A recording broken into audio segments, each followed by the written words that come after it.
In the 2020s, a pandemic crippled the world. Some panicked, some denied it. These two guys stayed home, drank, and watched movies. These are the Jaymeson tapes. An intro, right. That's Um, what we do. Normally we just kind of shoot the shit, but I don't know what to talk about because the movie happened. Not at all what I was expecting. No, I guess we'll get into this, but this is one of those moments where someone hypes something up and then you consume said hyped media and you feel like a crazy person because you're like, I don't get it. Yeah, I was expecting this to be a lot more fun than it ended up being. Yeah. And I can't tell if it's a Please still problem. listen to the show, though. Yeah, no, I think it's definitely Everyone. worth discussion, but like this is just going to be a lot of us going, why though? Hey, everyone. Welcome to the Jaymeson tapes. Welcome back. I am Alan. During the film, I had a double. Before the film, actually, I had a double Long Island iced tea. Ooh. I'm currently drinking from a local brewery, Walnut River Brewing, out of El Dorado, Kansas. Their Irish Red, which is called Warbeard. Oh, that sounds delicious. It is one of the best Irish Reds I've ever had. I'm a big fan of Irish Reds, and this is quite good. I am on my fifth. I am drinking Glen Fodry. My Gaelic is not good. This was gifted to me. This is a Scotch I have not had before, but it's really good. It's 12 years, which is kind of like the end of like aging for me. Of you age Scotch more than this, and you kind of just like it's just, oh, look how old it is, and like the flavor isn't necessarily better. But this is delicious. It's really good.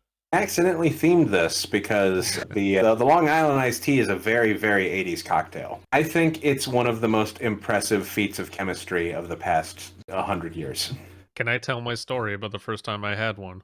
Go for it. So this was the first year of college, and I studied abroad, so the drinking age was 18. So the first year, and even the school recognized it, just said, just go be an idiot and drink and find out your limits, and then come back and focus on studying and shit. The official school policy is turned down for what? Like they literally, you could basically just about fail and still proceed to your second year. And then you actually had to like pay attention and shit, but like they just knew that whatever, dude, like just do it. Get out of your system. Essentially. And so my friends and I were like, let's Long Island iced teas. That's like 5 types of alcohol. Holy shit, let's do that. So we got everything together and misread the instructions and accidentally did double the amount of liquor you should put in. I drank one and went, that's fucking awesome. I'm going to have another. And then I did that. Then I stood up and went, I'm hungry. And there was a Subway a couple blocks away. So I walked over, got a foot-long sub, came back, started eating it, and I just sat down in bed, and then I passed out with the sandwich still in hand. There's a picture somewhere out there of me fully clothed in bed with like one bite of a Subway sandwich just passed out. Oh man. That is one of the last times I ever had a Long Island iced tea. I've been drinking them pretty frequently because basically anytime I get a paycheck now, I'm pretty responsible with my money, but I always set money aside to just grab a bottle. Yeah. I am stocking a bar, essentially. There's the moment where you realize, like, okay, I've got vodka, I've got gin, I've got tequila, I've got triple sec, and I've got Blanco rum. Mm-hmm. I have all the things. Might as well do it. There needs to be a name for the sensation of dread associated with realizing you have everything for Long Island iced teas. Because I can't know that and not make it, but also like, fuck. Yeah. So, yeah. I've been drinking them lately because I'm fascinated. You wonder how someone just came upon that golden ratio of a mixture. Yeah, I made this. I saw how much alcohol I put in it. Uh-huh. It still goes down so smooth. It really does.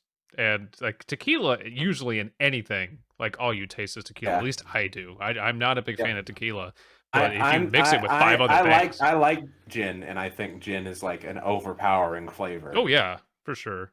It's just all gone, and it's candy, It's weird. and yeah. It's a Anyway, watch this dangerous fucking drink. movie. Yeah, we watched Chopping Mall. We did. So many people recommended me this movie, and so many of my horror head friends heard we were gonna eventually watch this for the show, and we're like, oh hell yeah, dude, Yeah. Chopping Mall, bro. Eh, it's not a bad movie. I think it suffers from a tonal problem because it's billed as a horror sci-fi comedy. I don't know, like this is really weird for me because I am on the heels of rewatching Tucker and Dale versus Evil, which is a horror comedy, a very Yeah. good one, and It is a very, very good one. it knows what it's doing. By the way, go watch Tucker and Dale versus Evil. This one, I can't tell what they were trying to make fun of. I don't understand what jokes were meant to be poking fun. Was it like consumerism? No, because like, I have news movie. Dawn of the Dead exists. yes. Yes, I was thinking a lot about Dawn of the Dead when I was watching this. That Terminator, like RoboCop kinda, but this is probably before RoboCop. it does have a very RoboCop opening though. Yeah. I liked the opening. Yeah. But it slides very quickly after that into boner comedy jokes, and I can't tell if it's making fun of other 80s movies tropes because I'm not laughing at any of it. I think I said at one point I was just like my brain gave up and I was just baffled by what I was watching. What is this for? Who is it this for? Yeah. What was the goal here? I guess let's get into it. Yeah. So the movie opens up, and the 80s ideal of what a robber is who we are introduced to. He's got a leather jacket and like kind of scruffy long hair in like a 5 o'clock shadow. He's doing a very bad job of holding a gun. He's in a mall. He busts open a jewelry store stand and is grabbing the jewelry with his revolver in his other hand, but not holding it as if to like shoot someone if he gets found out, but just kind of holding it. It's very weird. Don't know why you would do that. He's like reverse gripping a gun. Yeah. Anyway, focusing on entirely the wrong thing. It just bothered me. He breaks into a window of a jewelry store and starts stealing stuff, and he is then encountered by a robot, which looks not as good as Johnny 5. Nope. Slightly better than the NES Rob robot. If you can think of the middle ground between the NES Rob robot and Johnny 5, and there you've pretty much got our movie robot. And it's not a bad robot.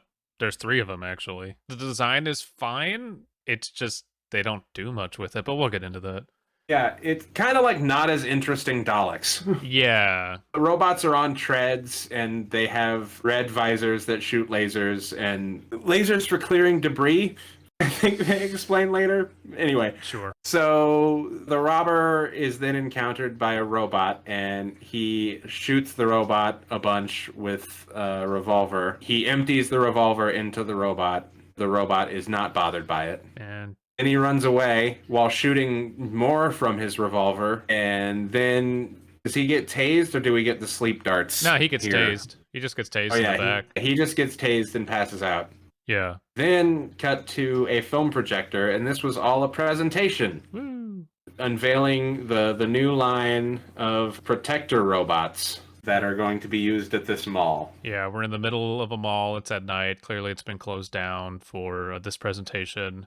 And we have a couple who is very, very on the nose, stereotypically upper class. Let's zero in on the couple who are talking through the whole presentation for a bit. Well, the movie did, so why can't we? Yeah, they're giving this whole presentation about how cool their new security robots are, and there's 3 of them. And then you cut to this couple talking about like, oh, they look like the Three Stooges or some shit. And they keep cutting away from the presentation that is like the plot that we're supposed to be learning. The presentation is explaining everything about the robots and their capabilities. So yeah, it's just setting up. But we keep cutting away from it to do shtick. And it does not land. This is like the first bit of comedy that is not landing. I feel like it was trying to be They Live with social commentary would look at these upper class white Yeah, people making ethnic jokes. yeah. It's just so Again, blunt though. the robots all look exactly the same, and one of their bits is how one of the robots looks ethnic. Yeah, I don't understand how that's a joke. this guy is trying to give this presentation, and it feels like it just keeps pausing to go to these people, and it's like, shut up. Yeah, so So presentation happens. the robots, they can identify workers by badge, and they want to tag them, and they're meant to be non-lethal.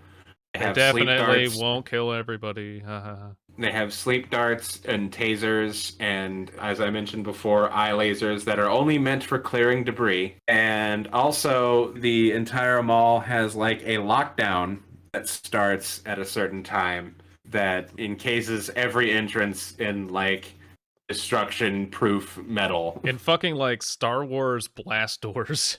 Yeah, pretty much. And that's all we get of introducing to the robots. By the way, this movie is an hour and 15 minutes long. I guess that's a nice thing we could say about it. Yeah. If they were going to add anything to this movie, maybe some of the robots doing their actual job.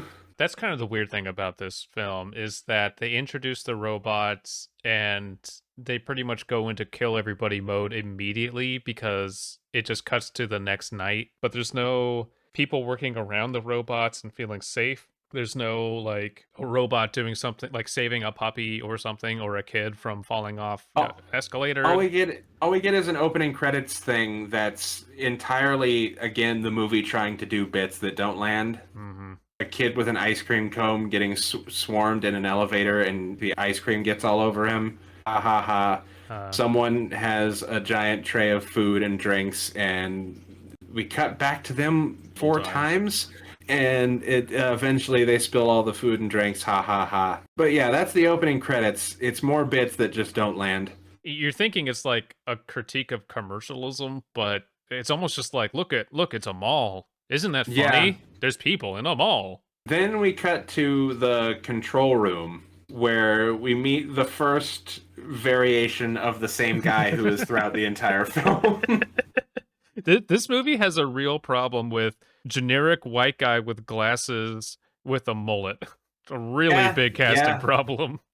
But this is apparently the guy manning the computer that controls all the robots. Who's smoking, and eating a donut, and reading porn. While he's smoking and eating a donut, there is a lightning storm. It's not raining. The line Mojave Brain comes in here, so I'm guessing this takes place in the Southwest. There is heat lightning storms with no rain there, but it's weird. It is very strange that there's just lightning cracks constantly hitting the top of the mall and no rain. It's visually weird. Well, lightning eventually hits the robot no-do murder box. The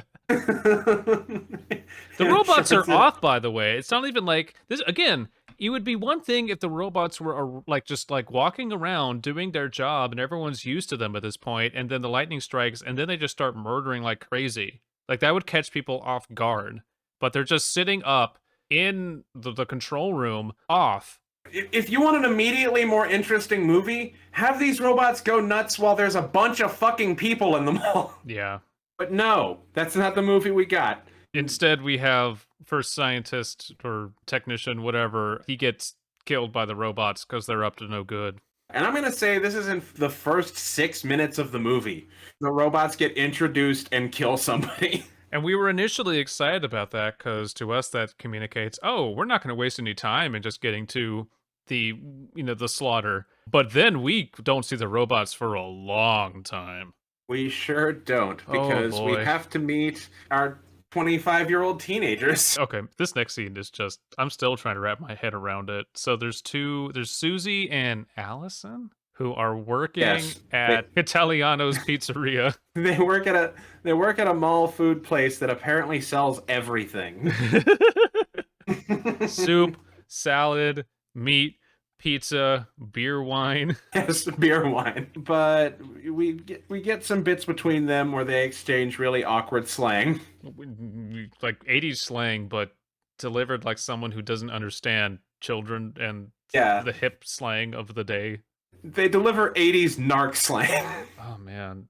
And Allison drops a plate, and everyone's like, "Oh, Allison, you're so clumsy." And the incredibly Italian stereotype chef behind the counter is just doling out nonsense. The weird part about this is that they got a big order, and one of them says, "Who orders all this food?" And the other one says, "Who do you think?" And it goes back to this dude who's just like dining on tons and tons of food, and they call him Okay, Mojave Brain. I don't know what the okay. fuck that means.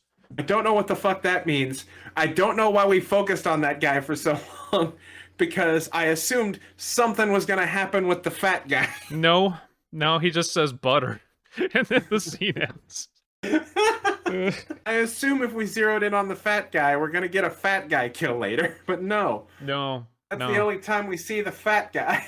This is a small cast movie for 95% of the film. But we do hear about the party that's going to happen. Oh my gosh. Yes. Susie's going to our, throw a our, party. our main girl, Allison, is invited to the party, but Woo. she's a good girl. Yeah. That's the extent of her character. Except apparently that she's a fucking crack shot, but Or her we'll dad's get to that a Marine, later. you know. Yes, because her dad's a Marine. Then we go to the furniture store. Furniture Yes, King. the furniture store where three of the same guy work. It does have the best character. Yes, my favorite character. Really, the film's Larry. This film's Larry is Mike, who we decided was an unfrozen 80s caveman. Pretty sure he's a Neanderthal that has just like the last living one that no one knows about. There's three white dudes that all look the same, but Mike has a pronounced jawline. And he's constantly smacking gums, so it's just accentuating his jawline. And one Can't of them, adequately explain why I love Mike so much, but Mike's the best. so he's just there, and he is the prototypical '80s jock, like you can tell. Yeah. And the nerdy guy, what's his fucking name? Oh, Freddie comes in Freddie. and is like, I can't go to the party. I have to close up tonight. And then the third guy, Greg, is like, don't worry about it. It's going to be fine. He's kind of like the suave brains stereotype. Don't worry. We're going to do it. It's fine. And then he turns to Mike and says, you got the beer? And Mike responds with, dude. Yes, that's where we decided the unfrozen caveman. Just this guttural dude. He's such a meathead that we kind of just decided that he was a unfrozen caveman at that point. Also, he then goes to tell his girlfriend about the party. Oh right, Leslie, who's the daughter of a guy who owns one of the other stores. We didn't get to see more of that dude. No, we only briefly get to see interesting characters in the film. Unfortunately. Yeah, her father is very monotone, and he's the store owner. It's a weird setup because Mike comes in from behind and gropes Leslie, but she's of course okay with it, being groped in public, and they're making out. There's a lot of sex in this movie, by the way. Before there's even sex, this movie's fucking horny. There's a lot of titty. There's just so much. And then the dad comes in and says, "What are you two doing?" "We're gonna go to a party later." "Okay." And then he leaves. A birthday party. They qualify it with. Then Dad just leaves. And no conflict there anymore. There's another couple. Who were they? Oh, the mechanics, Linda, I guess. Yeah, Linda and Rick, who they own their own mechanic shop company thing, but apparently know all these teenagers. Are they even supposed to be teenagers? They may just work. I don't know. I think they're supposed to be married. I think too. They are. Yeah, they're married. But we cut to their truck that they use in their business repairing cars, and that truck is broke down. That's the joke. They do finally get the Rick can't get the truck started, but Linda does, and then they talk about going to the party.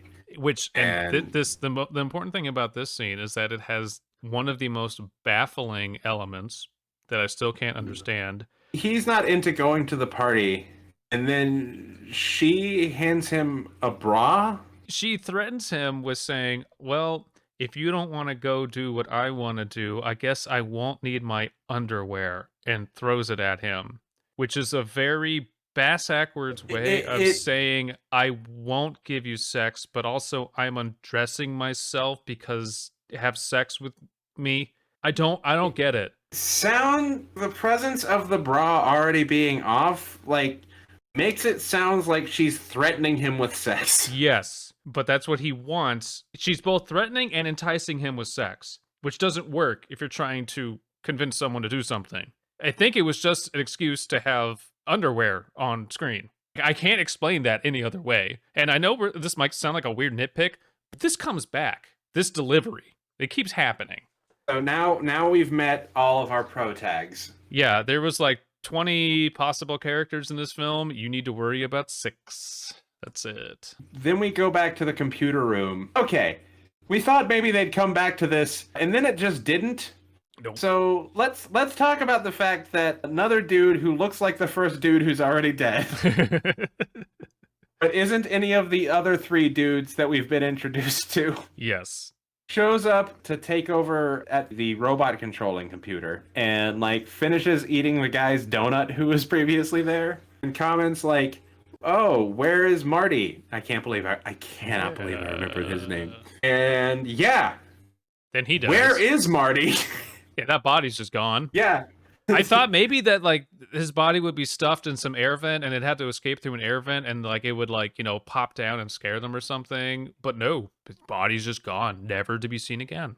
I think I joked like, did the robots eat him before we can get attached to replacement Marty? Replacement Marty gets a grappling hook through the throat. Is that what happens He to does a replacement Marty? quadruple take because he's reading a book called They Came from Outer Space. Which, Oh, right. Fine montage, not montage, homage to other sci-fi film, and just keeps like hearing sounds because the robots are like turning on and turning off again, looking at each other and then turning off again. This just happens over and over again, and then finally he gets killed in a less gruesome way than Marty's death, which is weird because you want to ramp up your kills usually in movies like this. That was strange. Strange decision. There are several kills in this movie, and almost all of them are disappointing. Yeah. But there are 2 kills that fucking rule. Neither of which have we described yet. Yeah, we'll get to those. Talk about the furniture store. We proceed to the party now. The furniture store sex party. Is it 3 sets of couples? 4. Four. Wait, no. Are we leaving people out? Susie and Greg. 1. 4. Yeah, no, we've talked about all of them. Yeah, no, there's 4 couples. 3 of them are yes. sexually active in the same room at the same time. Yes, that's really the thing we have to get to. Their party is in a locked up furniture store.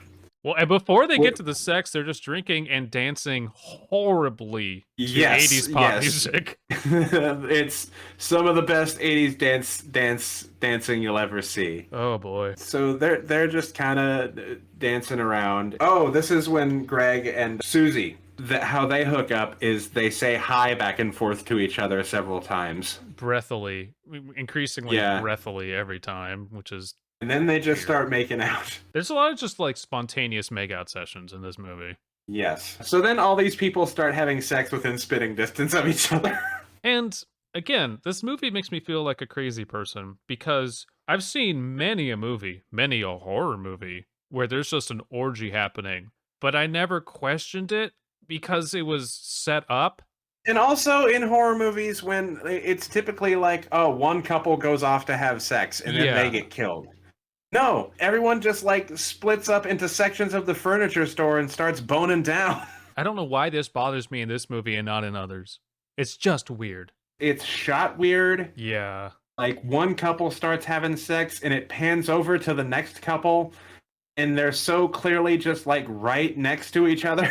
And one of them comes in and says, hi, officer, like they're doing role play, but one of them's not dressed up like an officer, so it's incongruous. And yes, this is the part I wanted to get to where Greg tells Susie she smells like pepperoni. and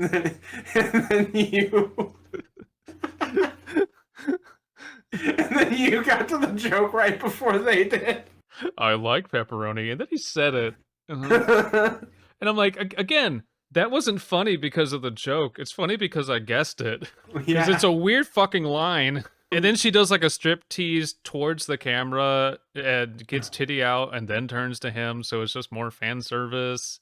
And again, I don't know if this is haha 80s tropes or I don't understand this movie's intention. at all. So we also like find out Mike is a giving lover and Leslie's not into it. Yeah, that was weird. Because Mike, from what we can see going on under the covers, starts going downtown on Leslie. Uh-huh. She was like, "You can't do that," and he was like, "Yo, you let me do it last week." And like, hey, Mike's putting in some effort here. And maybe she doesn't like that, which is fine. But this is like a weird boner comedy.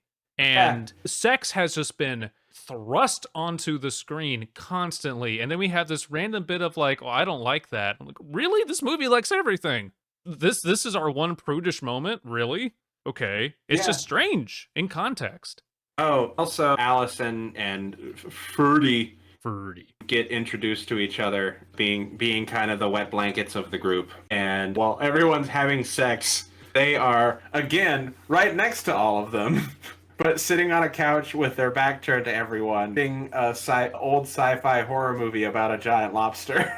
And it is actually called Attack of the Crab Monsters. Kind of wish we watched that instead. Yeah. Hey, in the comments, let us know if you'd be interested in us watching Attack of the Crab Monsters. But yeah, no, they're just sitting there like watching this 50s monster crab movie. And someone's like orgasming in the background, and they just kind of like laugh it off. Ha ha! Wow, those guys really like sex. Our friends sure are fucking right now. Again, very weird. You know what I realized? Not once. This is the first episode where we, during the recording, didn't have an ugh moment that I can remember. Because that would have been a perfect moment for them to be like... It earned a few. Definitely. It earned them. Like, that would have been... You think they would say, like, okay, let's get out of here. This isn't our scene. We're going to go, like, be, not horny teenagers somewhere else. But nope.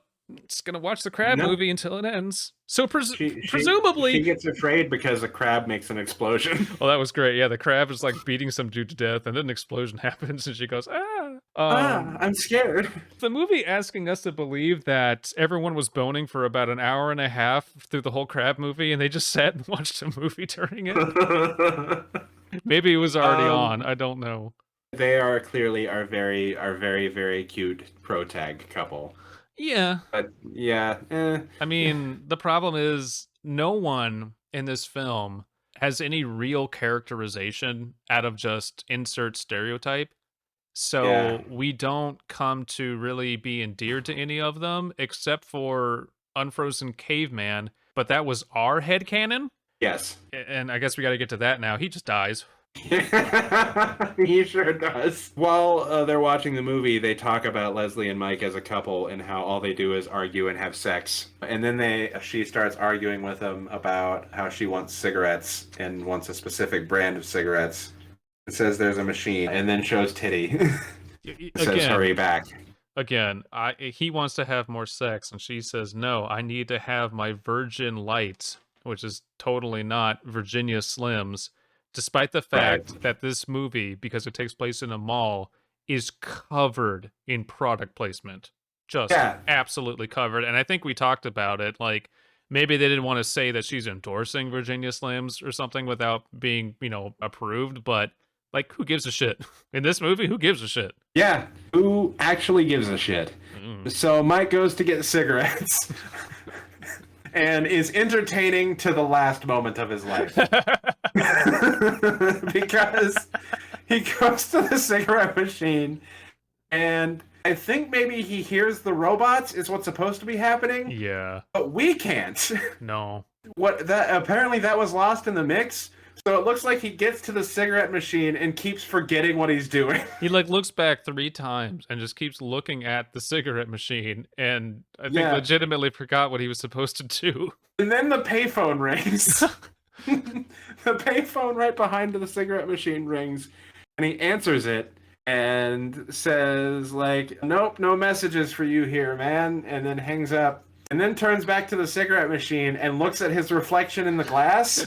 Again, apparently just forgetting what he was doing. Then finally, one of the robots shows up and he shows his ID. Like, hey, here's my ID. And then the robot shoots him with sleep darts and apparently slits his throat, which we don't see. Nope. So now Leslie puts her Playboy bunny panties on. It was very And important for the camera to tell and us we that. get various close-ups of her ass. She goes and finds his body by the She cigarette goes and machine. finds his body and like tells him to quit fooling around and being asleep, and then finds his throat is slit in what is probably the worst effect in the movie. It is a bad slit throat effect. But then she starts running away, and a robot chases her and shoots her butt with lasers. Which was not funny when we saw Which it, but it like is funny when which we're recounting it. doesn't that sound fun? Doesn't this movie sound kind of like it would be fun to watch? It That's the wasn't weird very thing. much. On paper, this is hilarious. We're gonna get to it, but like the first action sequence where everyone's running and there's the robots are just firing off lasers and stuff is exploding and glass is shattering and furniture is being tossed over. I was really bored. Like I Yeah. felt nothing. So we get our first actual good kill. Yeah. Because while Leslie is running away from the robots, everyone starts watching through the window of the furniture store, right as a laser pops her right in the head, and her head just fucking explodes. And Which was good. it was good, but it was even better. Okay. We're skipping ahead, but fuck it. The end credits, it shows all the characters again. And the one scene it shows of her is her head fucking exploding. And then after her head has exploded, it puts her name under that. Legitimately, probably the funniest part of the movie. Yeah. Yeah. In the credits, like the movie is done. So One now pairing there's couple is murder. dead. Yes. 2 of our 8 are done. Now they just start running. They just start running with robots chasing them. They come up with a plan to split up, and if the girls go into the air ducts and try and find a way out. Oh, this is when the shutter doors finally all close and they realize they're trapped in there. Yes. So girls are going into the air ducts to try and escape, and the guys are going to the sporting goods store to get weapons. To And Rambo we heard up. they're going. Yeah, all I could think of when they said they're going to a sporting goods store is they're going to get like baseball bats and Yeah. hockey sticks and whatever. Well, the girls in the air ducts start to notice how hot it's getting, and apparently the robots can turn up the heat. I feel like there's a scene missing here where the robots, like, I feel like what should have been explained is that the lightning strikes made the central computer go haywire, and it is sending out messages and commands to the robots. And it also probably has control over the HVAC and the security doors and everything in the mall. But this is not explained. The robots kind of just go crazy. So we have a line saying the robots are turning up the heat in the air, in the ventilation ducts, and it's burning their skin because it's all metal. But we don't see that happen. We're just told. It's weird. So while they're crawling around in the air ducts, and one of them is freaking out and saying they have to get back to Greg. Susie needs to get Yeah. back to Greg. She's getting like claustrophobic and paranoid, so she just kicks. Well, she doesn't do that yet. We have to cut back and forth about 5 more times. Yeah. So then it cuts to the guys, and one of them has a crowbar to break into the sporting goods store, which apparently is the NRA sporting goods store. If the sport is Because- shooting, if the sport If is the the Second sport- Amendment, then yes, this is a sporting goods store. They have like fucking M16s, there's an M16 in there. It looks like tons and of shotguns, like a fucking shotguns and pistols and propane tanks. Wow, propane tanks. Because we need an explosive, so propane tank. It's more like it's just an outdoorsman store, like camping, hunting. I guess. I Yeah, don't know why I guess, they call I it guess sporting goods. It's real weird, but they are now armed to the fucking teeth. Mm-hmm. And we get a shot of them coming out of the store where it tries to make them look badass, I think. Again, But they just look like a bunch of fucking dorks with guns. which is that intentional comedy, because this is technically a comedy. I didn't laugh Yeah. at it. I was just confused. And if you're not a good enough writer to be cute with your comedy, just don't do it. Yeah. Make it obviously funny. Make the jokes obvious. Before they do this, Greg says, let's go give them a Rambogram, which He does say that. which again, in the right context would be funny, but it isn't. This movie is frustrating to watch because the elements are there. The execution just doesn't land. There's a moment where we're watching this movie where I was like, Is the problem us? Yes. I think your words were, we just not in the right mood for this. And I'm like, no, I had a really stressful week. I really needed a schlocky, funny movie right now, but I'm not laughing. I don't think the problem's us. No. Again, this was really highly recommended. And I Yeah. don't get it. Okay. So they have propane tanks. A robot shows up. They unload round after round into this fucking robot, and it doesn't do anything. Okay. Air ducts. Girls finally get out of the fucking air ducts. Yeah, Susie like kicks one open And go into backtrack. and are in like I think an auto parts store Sure. or Whatever. something to that effect. They find a Whatever. bunch of cans of gasoline. They make not Molotov cocktails because they're not in glass. Yep. It's just tins of gasoline that they put rags into. Little half tins, like not even like a full can of gasoline, just little half tins, like 6 of them. But most importantly, Alice grabs a road flare and jams it between her tits. Because Chekhov's road flare. Yes, and surely we will never see it again, and we were showing specifically that for no reason. Mm-hmm. So back to dudes being dudes, shooting at a robot, nothing happening to the robot. They finally toss a propane tank at the robot. It explodes, and this is a motif. It explodes into like a low-grade firework. And it knocks over the robot. They walk behind it, and there's a goop sound, and they say, "What is that?" And I think Greg responds with, "It's robot blood." And then they don't leave. show what they're fucking looking at. What was the whatever it is that's leaking out of the robot, we don't see. And I know it's probably like oil or hydraulic fluid or fucking whatever. But like, what is the point? Again, there must be some missing scene of like some deeper mystery. I swear there's like some half of this movie that's missing where like some sinister umbrella corporation bioengineered these robots to be perfect killing machines, and they just cut all those scenes out and some shit had to be left in. Why would you say that? They could have just knocked the robot over and left. Yeah, okay. The more we discuss it, the less I enjoy this movie. Yeah. We came out of it with an eh. Like, the more I think about it. Anyway, blow up the robot. Robot number the robot 2 just is chasing the girls. Also, the robot is not blown up. It just, like, does a 10-minute robot push-up and gets back up off the floor. Yes, and the girls have now armed themselves with Molotov. Not Molotov cocktails, just gasoline with cloth in it. So then they start to get chased by a robot. All the dudes are just trying to set a trap. Is that what happens here? Greg says something about, like, someone owes someone beer, and it's like, didn't Caveman buy beer? Yeah, Caveman who's dead. Greg turns to Rick and says, "Hey, how much do I owe you for the," or vice versa, "How much do I owe you for the beer?" "Oh, don't worry about it. You owe me a 6-pack when we get out of here." I'm like, Caveman bought the beer. He's dead. What are you talking about? No one owes anyone anything anymore. No, and so, yeah, they're trying to trap the elevator, and Ferdy is like hot wiring it or something. I don't know. They're working on it. And then they hear the girls scream. They run over to the girls. The girls are being chased by a robot, and they throw one of their not Molotov cocktails at it, and it ignites. But yeah, you can kind of just walk over fire when you're made of metal. Nothing happens. So nothing happens. Tank tread roll over fire. Yeah. And then as the boys show up, they're running, and what's her name? Fucking Susie. No, Susie's dead. No, it is Susie. Yeah, Susie gets shot and falls over, and how does she light on fire? Oh yeah, the robot shoots the tank she's holding, and she lights on fire and dies in front of them. Yep. With mediocre pyrotechnics. And they all run, shoot it some more, it does nothing. They run. They hold up in a pottery barn or something. Oh my god. No, this is when they get the robot into the elevator. We forgot to talk about the janitor. Oh, yes, I have important things to say about the janitor.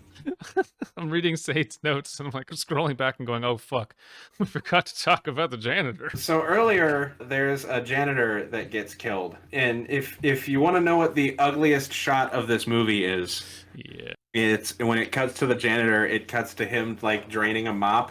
It's full of just like pasty gray fluid. It's the remnants of the melting man. It's gross. Yeah, it looks like age-old chocolate ice cream or something. And the actor who plays the janitor is a guy named Dick Miller, who has been in a ton of fucking movies. And the crazy thing about it is in many of those movies he's playing the same character. And this is one of them. Because he's well known for many, many times playing a character named Walter Paisley. Wow. And this was a Walter Paisley.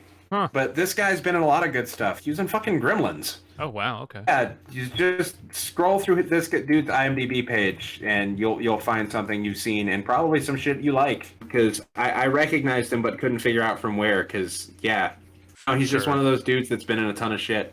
Yeah, he's also playing a recurring character. So it's near the end of the night, and two of his buddies, walking with beers in hand, are laughing at him because he's still working. They're going, "Oh, you're not going to make it out of here in time, ha ha ha." And he says, "Oh, fuck you, I'm gonna." And then the first robot shows up and says, "Give me your identification." And he's just talking smack with it. And the robot shoots one of its taser prongs at it, and it lands and has some delayed electrocution effect, and then he dies. That's the extent of that scene. Poor Dick Miller. Anyway, cutting back to the future, they trick a robot into getting onto the elevator that they rigged up with propane tanks and whatever. Yeah. And yeah, it ends in the fireworks, but the shot of the elevator blowing up and then just like crashing down to the bottom floor was okay. Yes. Again, it was just fireworks. There's no actual pyrotechnics here. Yeah. They've gotten one of the robots. At this point, one of the 3 robots is dead. Then run to a perfume store. I think they go to the pizza place at this point, don't they? Do they? If they do, they're not there long. No, because this is where Linda is talking about like how much damages they've done to the mall. Oh, right. And they're calculating how much they're going to owe the mall because there's killer robots that are property of the mall trying to kill them, which doesn't make any sense. It's something like $3 million she calculates. In 1980s money, which is a lot. Greg is upset about Susie being dead because he liked her because she smelled like pepperoni. And okay, he talks about how like nothing matters and starts loading the shotgun. Yeah. Am I alone in thinking? Was I alone in thinking that dude was about to kill himself? Yes, no, because then what's-his-face comes up and is like, "Hey, man, you're not thinking straight. Like, don't do this." Because he says they're out there, but they're not going to get me, and then loads a fucking slug. And that was, it was like he was going to blow his brains out there. And they go, "No, don't worry about it." And then Ferdy says, "Wait, if we go shut down the computer that controls them, they'll shut down." And then that scene's over. Yeah. So then they leave the pizza place, and Greg, who has apparently lost all will to live, gets tossed off the side of a... goes upstairs, but then just gets tossed off by the robot. It's not even worth explaining how that happens. Yep. It's worth getting into this next part, though, because when I realized it upset me so much. How the fuck are these things going upstairs? It keeps filming them ascending escalators, but it never, when this is happening, it never films them below, like, what would be the robot's waist. So that leads me to believe that they just, like, took the upper half off and just, like, put it on stilts or a box and just filmed that. Because, those things are very wide and on tank treads and would not be able to go up an escalator. And since presumably all the elevators are, like, blown up or not functioning, they're not getting upstairs that way. It bothered me so much. Yeah. Then this is the perfume store. Mm-hmm. They rush over to unlock, who is it? I keep forgetting their fucking names, whatever. Rick shoots, like, the lock off of a rolling steel door, and Ferdy's trying to open it and says, "I can't open it, it's stuck." "Well, let's get it unstuck." And then they open it, because dialogue. Then they get in, and it's like, they'll be able to open the door, won't they? He says, like, maybe not, or something like that. And just, like, jams a flimsy metal rod into the chain of the door. Yeah. And so the robots just go, "All right, well, we'll laser through this, and it's going to take time." The robots start slowly lasering through the door, and everyone takes a nap. But then they finally get in the door, and Linda just gets shot by lasers. It's not very interesting. No. I'll tell you what is fucking interesting, though. I'll tell you what is my fucking giant spider my fucking spider room moment of this film is Rick, a tiny like little mall cart Like those little janitorial mall carts you see. that's motorized and looks like it travels at like maybe, 6 3 miles miles per an hour. hour. Yeah. And he very, very dramatically gets on this tiny cart and like screams about like the death of his love and rams the cart into the robot very, very, very slowly. And then it just shows him get electrocuted and die, but also apparently that killed the robot. It was very like a gallant knight mounting his steed and charging into battle in the span of like 5 seconds this happens. It's like I think the one moment we really laughed at. Yeah, no, it was Oh applause for this scene and yes. only this scene. Yes. Yes. It is by far our spider room moment of the film. Oh boy. And yeah, now I have to do the rest. So they still have to go find Now the there's computer. only one robot left, so they start heading to the computer room. Allison and Ferdy split up for reasons, Yeah, and just kind of say like, "Hey, if you see anything, start yelling so I can come to you," which would also alert the other, the robot, but whatever. And so they had this very slow scene of just both of them going through separate areas very slowly. Allison's got a pipe. What that's gonna do, we don't know, because these things can withstand Allison's a got a propane pipe blast. after we established earlier that apparently she's a great shot. Yeah, she like dead shots the elevator trap, and everyone like Yeah. multiple times goes, "Hey, you're a really good shot." And she says, "Oh, my dad's a Marine." So cool. And now later that we've established she's a great shot, she doesn't get the gun when they split up. Yeah, she just has a pipe. Makes no sense. And we're stuck wondering like what the fuck does she expect to do with the pipe if a robot shows up? And sure enough, We've a seen robot get, like- does show up, and she does nothing with it. She screams. Ferdy then runs back down the same hallway we've been watching him go That was slowly creep through. that was the runner up for Spider-Man moment for me, was him Yeah. coming into this hallway, and the door closes behind him, and it just says mall. As if you didn't understand that this door would lead to the mall that you're in. And he spends a long time going through this hallway. And then the second Allison screams, she just runs back through it in like 2 seconds flat. Yep. Making great use of that set. Ferdy goes to save Allison, shoots at the robot. It does nothing because we know. Yeah. But he also shoots out the robot's eye lasers. Yeah, like the robot says malfunction or something to that effect. Yeah. So Ferdy throws the gun at the robot. It does nothing. Then he throws a fire extinguisher at the robot. And hey, actually another runner-up Spider-Man moment because he throws the fire extinguisher at the robot. The robot just like looks at it, picks it up, and hurls it right back at him. Hits him in like the chest. He falls, cracks his head on the tile floor, starts We bleeding. see ketchup leak out of his head. Yeah, and Allison's takes a second to be sad about it, and then just exits stage left. and Allison is our final girl. Goes to Little Roger's pet store, or Roger's little pet store, whatever the fuck, little shop of pets. I don't know, whatever. Actually, okay, you know what? So because this movie was a little boring, I spent a long time just reading the signage in the background of the film. And there's Not a shit good like sign for your movie. House of Almonds, Baby Guess, Groove Kush, or Crush Groove. Oh, hold on. I'm Googling. That's interesting to everyone here. I think that was a movie theater because there is the movie Crush Groove. Right. Yeah, okay, that makes sense. I don't know if those timelines match up, but that's the only thing that makes sense to me. Yeah. Anywho, into the pet store where she hides Under like behind a bench. some dog food, under a bench behind some dog food. Yeah, and the robot comes in after her. Oh wait, okay. There's been a fetish amount of glass breaking in this film with people just throwing stuff through glass doors and windows. Keep that in mind, for later. So she breaks in, she hides. The robot comes through, and in the process of doing so, of looking for her, knocks open like snake and spider cages and all sorts of stuff.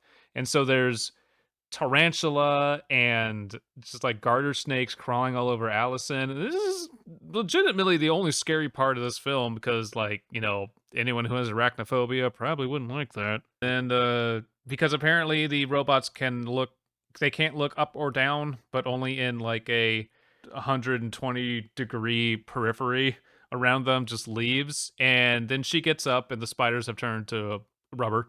It's all fine, and leaves. Then she gets found again immediately after her hiding spot and goes to like go over the side of the railing and is just hanging. And again, the robot, maybe because it was shot in the optics or whatever, cannot look up or down. Can't find her.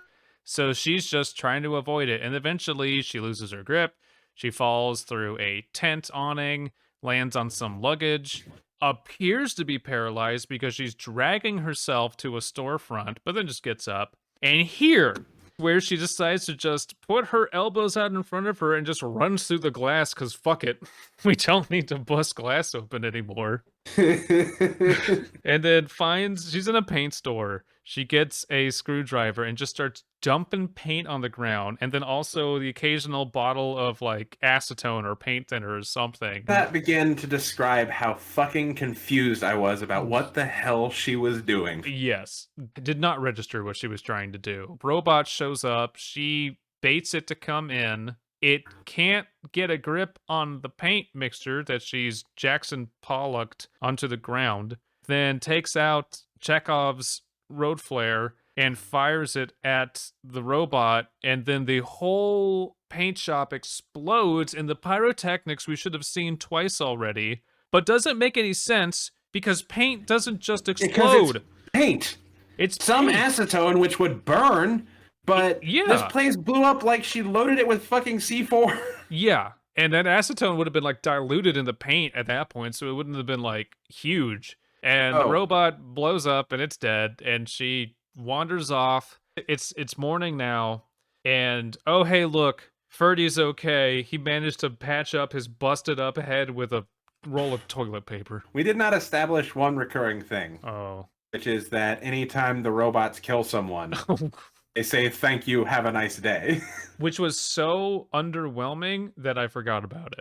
Because when our final girl paint explodes, the final robot, she says thank you, have a nice day. Which again, kind of feels like you're terminated, fucker. But no, you did not earn that. So Ferdy's alive and the robots are dead and good wins, and they probably owe like $10 million to this mall if the movie's logic tracks. And that's the movie, except we do get a credit again. We do get a credit scene where like it shows like shots of the characters from the movie, and then it's like there's their name. But again, only in one instance. It shows that one girl and her head just fucking explodes. That's the funniest part of the film. That was their budget.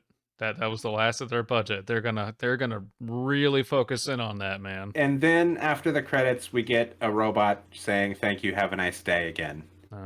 That's the movie. That's it. Again, it's not a bad movie. I just don't understand. So many people recommended us this film, and I'm not going to recommend it to our listeners. No. I don't know who this would be for. I can't really tell anyone, yeah, man, you gotta go watch Chopping Mall. Yeah, no, it's not got good enough kills to appeal to the horror fan. There's no, like, calling any of this science fiction is a fucking joke. Oh, no, yeah. And it's not funny. It's not funny. The kills are not of a high enough caliber. There's not enough body horror in this to be like, hey, but you know what? Like, kind of like Killer Workout. That film has a lot of like good kills in it. It's not like the best film out there, but the kills are worth it. Not the case with this, except for one of maybe two of the kills. And I think one of them was very unintentional on how funny it was. I'm not sticking around for that.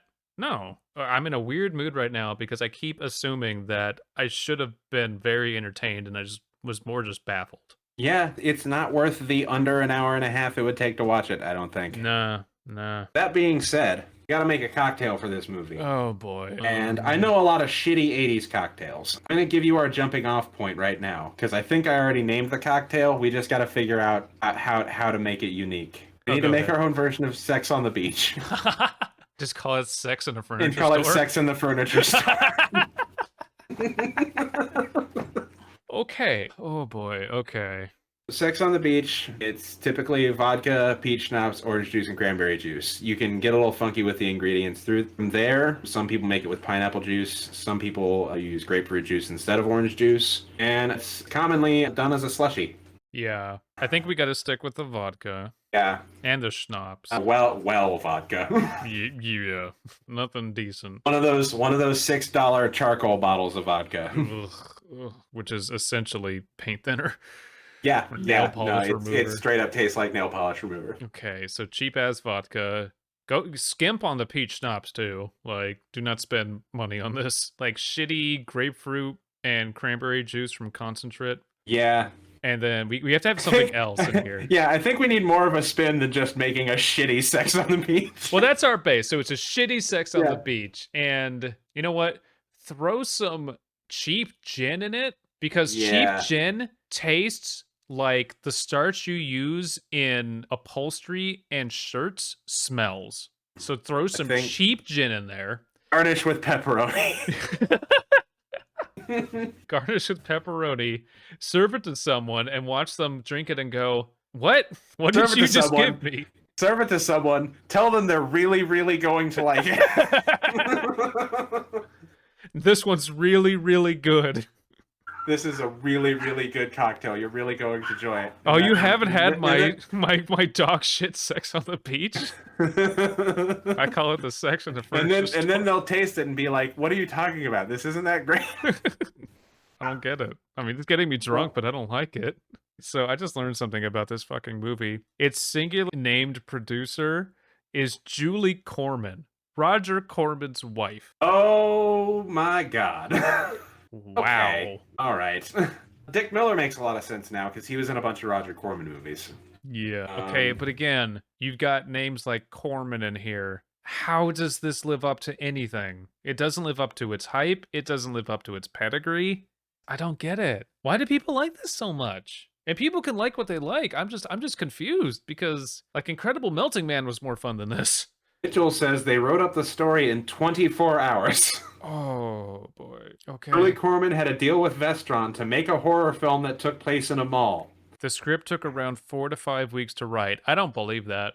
I don't buy that. No, there's no way. This took maybe a day, maybe 2 for edits. I'm not happy that I didn't enjoy this. Yeah. It just feels like a lot of missed opportunities. It sure does. This just us describing it sounds like it should have been way more fun than what we ended up watching. Yeah. If you gave us money and said, Abysmii and Alan, like, remake this, I kind of would just say, I don't want to. This isn't that great of an idea. My first note, if I remade this, was like, no robots, just make it a slasher movie. In a mall, yeah. Friday the 13th, but in a mall, essentially. Just that would have been fine. Even the fucking poster art for this doesn't make any sense, because it's like a weird android zombie hand carrying a bag with a head in it.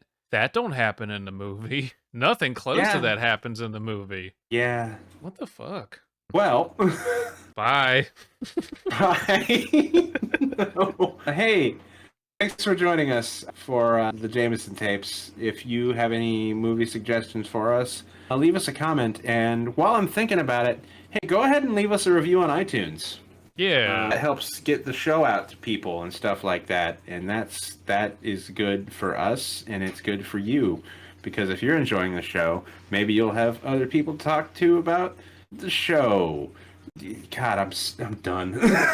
Go in the comments and tell us why we're wrong about shopping mall. And also go in the comments and ask us stuff or ask whatever. Us questions, yeah, we'll answer them. But yeah. Yeah, no, fucking I'm bye. Done. Bye. The Jaymeson Tapes is hosted and created by Alan Cheney and Abysmii. If you have a movie suggestion for the podcast, please leave a comment, message us on the Creative Horror Discord, or tweet at Creative Horror with the hashtag Jaymeson Tapes. Creative Horror is a network of creators working together to build a constructive community of horror fans. Please visit us at creativehorror.com.